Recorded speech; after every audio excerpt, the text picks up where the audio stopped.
যুক্তি খণ্ডন করে গিয়েছে যে যার জন্য আমার দলনেতার আসতে হয়নি, আমি যথেষ্ট। ভাইয়েরা, আপনারা যে বারবার ধ্বংসের কথা বলছেন, নারীরা ধ্বংস করতে পারে, ভাই আমরাও জানি নারীরা ধ্বংস করতে পারে, তবে সেটি কোনো গুণবতী নারী নয়, সেটি যে নারী যার কোনো গুণ নেই। আর আমাদের আজকের টপিক নারীর গুণেই সংসার সুখের হয়। আপনারা কেন এটি বুঝতে চাননি? আপনারা যে বারবার রূপের কথা বলে গেলেন, রূপ নিয়ে যদি গর্ব করা যেত তাহলে হেলেন অফ ট্রয়কে নিয়ে সবাই মেতে থাকতো, মাদার তেরেসাকে নয়। আর আপনারা যে বলে গেলেন নারীরা যে তাদের স্বার্থকে ত্যাগ করতে পারে না, আপনারা নিশ্চয়ই বেহুলার কথা জানেন, বেহুলা লক্ষ্মীধর, তাদেরকে সবাই দেখেছেন। ভাইরা, আপনারা কেন বুঝতে চাচ্ছেন না? আমরাও বলি পুরুষদেরও দরকার, তবে সেই পুরুষদের এতও দরকার না যে নারীর গুণের থেকে বেশি হবে। আপনারা সবাই ইনকাম করেন, সংসার চালান, তাই বলে কি রিকশাওয়ালার শান্তিতে থাকে না? তাদের বউরা কি তাদের ইনকাম দিয়ে সংসার চালিয়ে দেয় না? আপনারা যেটুকু আপনাদের সামর্থ্য অনুযায়ী আমাদের কাছে এনে দেন, সেই সামর্থ্যের মধ্যে থেকে সংসারটাকে যদি গুছিয়ে না নিতে পারি, তাহলে সংসার আর সুখের হতো না ভাই, জানালা দিয়েই পালাতো সেই সুখটা। আপনারা কেন এগুলো বোঝান না?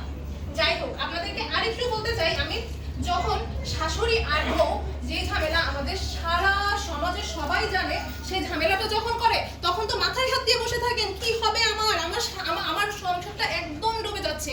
কিন্তু সেই শাশুড়ি আর বউ দুজনে যখন একই সাথে গুছিয়ে মিলিয়ে নিজেদের সংসারটাকে গুছিয়ে রাখে, তখন আপনাদের শান্তির শেষ থাকে না। আপনাদের এভাবেই আমি আমার যুক্তি খণ্ডটি শেষ করতে চাই আর বলি, ভাইরা আমাদের সাথে এত বিতর্ক না করে বলেই থাকেন সংসার সুখের হয় রমণীর গুণে। আমাদের প্রথম বক্তা বলেছেন যে বাসায় গিয়ে কি হবে। হ্যাঁ, এটা এর মাধ্যমে আমরা বুঝতে পারছি নারী ফ্যাসিজম কি পর্যায়ে চলে গেছে। এটা কি কোনো গুণের পরিচয় হতে পারে? না, সেটা আমরা বাংলাদেশে 90% পুরুষ জানে যে কি ধরনের মানসিক অত্যাচার হচ্ছে, এবং তার কোনো আইনও করতে দেয়নি 34 বছর ধরে, সেটার কারণে আমরা জানি। তো সেক্ষেত্রে বলছি যে নারীর গুণের কথা আর কি। ওখানে বলছেন যে আরেকজন আমার বলছেন, আমার আরেকজন বক্তা বলেছেন যে এক নারীর ভিতরে বহু নতুন ভাবে পেতে চায় না, নারীতে আটকানোর গুণ, যে নারী আটকাতে পারে না সেটা নারী বাড়তে পারে। আর বাজারের কথা বলেছেন যে পুরুষ বাজার করে নিয়ে আসে, পুরুষ বাজার করলে নারী সুন্দর করে সেটা সংসারকে সুখে করতে পারে। কিন্তু আমার এখানে যুক্তি হলো যে বাজার যে পুরুষ যদি না করতে পারে, তাহলে আপনাদের গুণ কি কন্ডিশনাল?